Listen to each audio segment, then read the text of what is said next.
जब supreme court ने इन्हें ये कहा कि आप सीएम तो रहिए लेकिन सीएम ऑफिस नहीं जा सकते, आप सीएम तो हो लेकिन सीएम की फाइल नहीं देख सकते, आप सीएम तो हो लेकिन आप सेक्रेटरी नहीं जा सकते, तो जब पावरी सारी छीन ली इनकी तो मजबूरन में इन्हें एक अपना पपेट सीएम बनाना पड़ा। अब आतिशी मार लेना क्या कहती हैं, मैं खड़ा हूं सीएम हूं।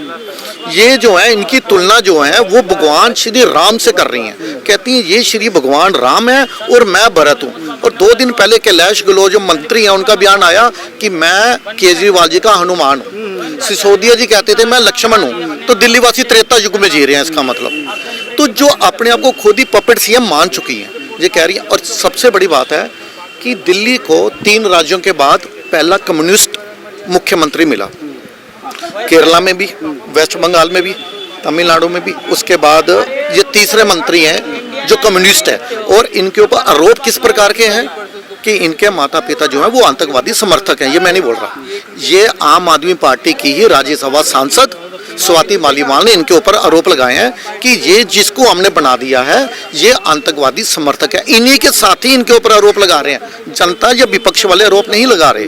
तो जब उन्होंने फैक्ट्स के साथ बात रखी कि इन्होंने किस प्रकार अफजल गुरु को माफ़ी देने के लिए स्वाति मारलेना के माता पिता ने बार बार कोर्ट में याचिका लगाई, इन्होंने राष्ट्रपति के पास अपनी एड़ियाँ रगड़ी कि इसको छोड़ दिया जाए, आतंकवादी अफजल गुरु को छोड़ दिया जाए। तो दिल्ली को जिस तरह का ये पपेट सीएम मिला है, दिल्ली की जो हालत है वो बदतर से और बदतर होने वाली है। कारण क्या है कि दिल्ली में ये जनता के बीच में जाते हैं, कहते हैं हमने स्कूल वर्ल्ड क्लास बना दी है। आप पत्रकार हो, मैं आपको चैलेंज करता हूँ, आपके अंदर हिम्मत नहीं है कि कल आप किसी सरकारी स्कूल में कैमरा लेके चले जाएं बिना इनकी परमिशन के। ये वही स्कूल आपको दिखाएंगे जो इन्होंने 4-5 स्कूल अच्छी तरह से लिपस्टिक बिंदी लगा के चमकाए हुए हैं। अच्छा, कुछ सेलेक्टिव स्कूल ही हैं? मैं बताता हूँ ना, अभी थोड़े दिन पहले आरटीआई लगी है, आपको नहीं यकीन, कोई भी बंदा गूगल करे, आरटीआई का जवाब क्या आया कि दिल्ली सरकारी स्कूलों में पूछा गया कितने शिक्षकों की कमी है। इन्होंने खुद उसका रिप्लाई किया, आरटीआई का जो रिप्लाई आया कि दिल्ली के अंदर 4826 शिक्षकों की कमी है, जिसके अंदर 3030 टीजीटी के टीचर हैं, ट्रेंड ग्रेजुएट टीचर, और 1010 प्राइमरी टीचर हैं और 486 फिजिकल टीचर हैं। इनका आंकड़ा जब आप जोड़ोगे तो 4826 बनेगा। और दिल्ली के सरकारी स्कूलों में जो केजरीवाल के अंडर जो सरकारी स्कूल आते हैं उसकी संख्या लगभग 1050 है। 185 ऐसे स्कूल हैं जो बिना प्रिंसिपल के चल रहे हैं और इससे अधिक स्कूल बिना वाइस प्रिंसिपल के चल रहे हैं। तो दिल्ली के जो सरकारी स्कूल हैं उनकी हालत इतनी बुरी है कि मजबूरन कोर्ट को ये कहना पड़ा, हाई कोर्ट को, कि आप प्रचार से ज़्यादा काम पर ध्यान दीजिए। आप सोच नहीं सकते यदि किसी स्कूल का प्रिंसिपल ही नहीं है तो टीचर किसको आगे अपना रिपोर्ट किसको करेंगे। तो मैं आपको एक और बताता हूँ आंकड़ा, एक और आंकड़ा बताने जा रहा हूँ कि ये जो कहते हैं 10th class 12th class board का रिजल्ट इतने परसेंट आया, उसकी रियलिटी क्या है? उसकी रियलिटी ये है कि इस साल पिछले 2023 का आंकड़ा बता रहा हूँ, दिल्ली के 11वीं क्लास में 51,000 से अधिक छात्रों को फेल किया गया और 9वीं क्लास में 1 लाख से अधिक छात्रों को फेल किया गया। ये दिल्ली सरकारी स्कूल का आंकड़ा बता रहा हूँ। जब आप 9वीं क्लास में ही 1 लाख से अधिक छात्रों को फेल कर देंगे और सिर्फ गिने चुने छात्रों को ही बोर्ड के एग्जाम के लिए एलिजिबल करेंगे तो रिजल्ट तो अपने आप अच्छा आएगा ही। यदि इन्होंने इतना अच्छा काम किया होता तो आज केजरीवाल जी को अपनी नाकामियों को छुपाने के लिए दिल्ली का विज्ञापन बजट 4200 गुना ना बढ़ाना पड़ता। स्वर्गीय शीला दीक्षित जो तत्काल मुख्यमंत्री जब दिल्ली की थी, स्वर्गीय शीला दीक्षित जी के बारे में बता रहा हूँ, उस समय दिल्ली का विज्ञापन बजट था मात्र 10 से 15 करोड़ का, आज 500 करोड़ तक पहुँच गया।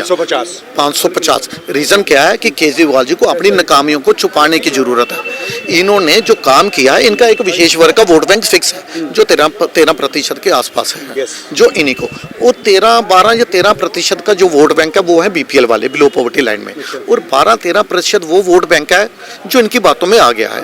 इनके पास जनता को वोटों के लिए तथाकथित फ्री का लालच देने के सिवा कोई विकास का एजेंडा नहीं है इनके पास। ये जनता को सिर्फ फ्री का लालच देके अपनी बातों में, ये लोग, कोई मेरे से पूछ रहा था अगर इन्होंने कुछ नहीं किया तो ये जीत के उस कैसे जाते हैं, ये बार बार बन क्यों रहे हैं।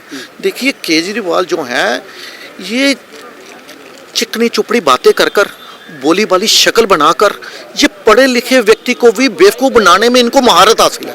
अच्छा अच्छा। ये ऐसे ऐसे लच्छेदार बातें करते हैं। अभी क्या बोला इन्होंने आकर बाहर कि मैं रिजाइन करूंगा, मैं इस्तीफा दूंगा, अगर जनता चाहेगी मुझे वोट देगी तो मैं मुख्यमंत्री बनूंगा। अरे फैक्ट यही है, जनता जिसको वोट देती है वही मुख्यमंत्री बनता है, ये कोई अलग से नहीं बनेंगे। और आपको एक और फैक्ट की बात बता दूं, ये 4 महीने के बाद जब दिल्ली में इलेक्शन होंगे, अगर 0.1% ये मान लिया जाए कि इन्हीं को वोट मिला, ये मुख्यमंत्री तब भी नहीं बन सकते, नहीं मिलेगा, क्योंकि नहीं कोर्ट ने मिलेगा। प्रतिबंध लगा रखा है। सुप्रीम कोर्ट ने जो इनके ऊपर प्रतिबंध लगा रखा है कि आप सीएम ऑफिस नहीं जा सकते, सीएम की फाइल साइन नहीं कर सकते, सचिवालय नहीं जा सकते, तो फिर ये मुख्यमंत्री कैसे बन सकते हैं? ये नहीं बनेंगे। अभी जो डिप्टी सीएम थे, मैं आपको बताऊं, जो डिप्टी सीएम जो एक तो ये ना ये बहुत गलत इन्फॉर्मेशन है कि एज ए सीएम वो साइन नहीं कर सकते थे फाइल। मैं बता ठीक है ना, बहुत बहुत परमिशन के बिना नहीं कर सकते। हाँ, पहले एलजी से ये परमिशन लेनी एलजी की पड़ेगी। परमिशन जो है ना वो पहले से है, वो आज की नहीं है। जो एलजी की परमिशन है ना वो सेंट्रल गवर्नमेंट ने एलजी को दे रखी है। सचिवालय नहीं जा सकते, ये तो सूत्र सचिवालय है। नहीं जा सकते, ये सच है। लेकिन ऑफिस में नहीं जा सकते। या तो इनसे बात करवा लीजिए, नहीं, मुझसे आप करवा लीजिए। बताओ ना, मैं काउंटर सीएम ऑफिस नहीं जा सकते वो ठीक है, लेकिन किसी एज ए सीएम वो किसी फाइल पे साइन नहीं कर सकते, ये गलत इन्फॉर्मेशन है। इतनी रिसर्च मैंने नहीं की। और दूसरी बात है, दबा के झूठ बोला जाता है और तबीयत से झूठ बोला जाता है। सारी इन्फॉर्मेशन झूठी है कि भाई 1-1 लाख। हाँ बिल्कुल मैं झूठ बोल रहा हूँ, बिल्कुल मैं झूठ बोल रहा हूँ। ये झूठ बोल रहे हैं। अच्छा, कौन कौन सहमत है जो झूठ बोल रहा है? तालियां बजाइए उनके। ये देखो जनता का जवाब आ गया। मतलब एक पॉइंट बोलना चाहूंगा, एजुकेशन बिना फैकल्टीज के इम्प्रूव नहीं हो सकती है, ठीक है ना। इन्होंने यदि क्लेम भी कर रहे हैं कि सरकारी स्कूलों का इंफ्रास्ट्रक्चर बेटर किया है, बिल्डिंगें अच्छी बना दी हैं, स्मार्ट क्लासरूम मतलब क्रिएट कर दिया है, लेकिन जब तक फैकल्टीज अच्छी नहीं होगी ना, एजुकेशन में कोई भी इंप्रूवमेंट नहीं हो सकता है। मैं लिख के दे सकता हूँ, ठीक है ना। बच्चे पढ़ेंगे, पढ़ने वाले जाके मतलब क्या घूमने के लिए जाना है क्या, क्लासरूम देखना जाना है क्या, बिल्डिंगें देखने जाना है बच्चों को, बस इतना। बस ये जनता के बीच में जिस तरह का नैरेटिव सेट किया जा रहा है कि हमारे यहाँ पे कुछ नहीं मिला, हमें चवन्नी नहीं मिली, यही बोलते हैं ना कि हमारे यहाँ रेड मिली, चन्नी नहीं मिली।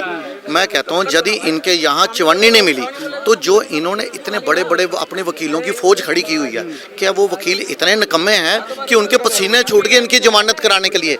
17 महीने दिल्ली के डिप्टी सीएम को जेल में रहना पड़ा। 6 महीने के बाद केजरीवाल जी बाहर आए हैं और इनके बाहर आने पे 15 सितंबर को आतिशी मारलेना ने ये बयान दिया प्रेस कॉन्फ्रेंस करके कि जो दिल्ली की जनता के पिछले 6-8 महीने से कार्य रुके हुए थे वो अब सुचारू रूप से आगे चलेंगे। इसका मतलब इन्होंने एडमिट किया, इन्होंने कन्फेस किया कि दिल्ली की जनता के 6-8 महीने से काम रुके हुए थे। वैसे तो केजरीवाल भी कह रहा है, वैसे तो 10 साल से रुके हुए हैं, वैसे तो 10 साल से रुके हुए हैं, लेकिन जब ये कह रहे हैं 6-8 महीने से रुके हुए हैं, मैं आपको बताऊं 6-8 महीने में कोई एक कैबिनेट की मीटिंग नहीं हुई, किसी बुजुर्ग को पेंशन नहीं मिली। दिल्ली यूनिवर्सिटी के 12 कॉलेज इनके अंडर आते हैं, वो प्रोफेसर धरना दे रहे हैं कि उनको सैलरी तक नहीं टाइम पे मिली जा रही। लेकिन किसी को पेंशन सैलरी टाइम पे मिली हो या ना मिली हो, लेकिन केजरीवाल जी को जेल में रहते बिना कोई कार्य किए इनको अपनी सैलरी टाइमली इनके अकाउंट में जा रही थी। ये बात जनता देख रही है आप कि ये दिल्ली के टैक्स पेयर का पैसा जो है ये किस तरह से अपने भ्रष्ट मंत्रियों को छुड़ाने के लिए इतने बड़े बड़े वकीलों की फौज खड़े करके 200 करोड़ से ऊपर ये वकीलों को दे चुके हैं सिर्फ अपने भ्रष्ट मंत्रियों को बचाने के लिए। इन्होंने जब ये बोल दिया था जनता के बीच में कि आरोप लगते ही त्यागपत्र दो, जब ईडी ने पहला नोटिस इन्हें भेजा, यदि ये इतने कट्टर ईमानदार होते तो ईडी के पहले नोटिस का जवाब अपने इस्तीफे से देते। कहते मैं इतना कट्टर ईमानदार हूँ, लेकिन ये ईडी के पहले नोटिस, दूसरे तीसरे किसी का जवाब देना इन्होंने जरूरी नहीं समझा, क्योंकि आम आदमी नहीं है ये खास आदमी है। इन्होंने कोविड के समय में जब दिल्ली की जनता त्राही त्राही कर रही थी, उस समय केजरीवाल जी पहली कोविड वेव के अंदर इन्होंने बोला कि मुझे कोरोना हो गया और ये क्वारंटाइन हो गए। और क्वारंटाइन होके अब बाद में पता चला 2023-24 में पता चला कि जिस समय दिल्ली की जनता त्राही त्राही कर रही थी, दिल्ली की जनता जो है हॉस्पिटल में एक एक बेड के ऊपर 3-3 मरीज पड़े हुए थे, उस समय केजरीवाल जो हैं वो दिल्ली की जनता की चिंता ना करते हुए अपने शीश महल की चिंता कर रहे थे। इसी कोविड काल में ही दिल्ली के मुख्यमंत्री ने अपना शीश महल बनाया और जो उप मुख्यमंत्री थे जिनका दायित्व ये था कि वो ये सुनिश्चित करें कि किस प्रकार से दिल्ली के मोहल्लों में, गलियों में, हर एक हॉस्पिटल में इक्वल डिस्ट्रीब्यूशन ऑक्सीजन का कैसे किया जाए। लेकिन उस समय वो ये नीति बना रहे थे कि इक्वल डिस्ट्रीब्यूशन अल्कोहल का, दारू का कैसे किया जाए। ये पहले सीएम है जिन्होंने एक के साथ एक पौवा फ्री बांटा। ये पहले शराब मंत्री हैं जिन्होंने स्कूल के सामने शराब के ठेके खुलवा दिए। ये जनता अब धीरे धीरे देख रही जी और कुछ आप पूछिए, कोई क्वेश्चन पूछिए मुझसे। आप नहीं, उनका ये कहना था कि ज़बरदस्ती मेरे पास कोई रिकवरी नहीं हुई, मुझे ज़बरदस्ती फंसाया गया, मेरे जैसा ईमानदार कोई नहीं है।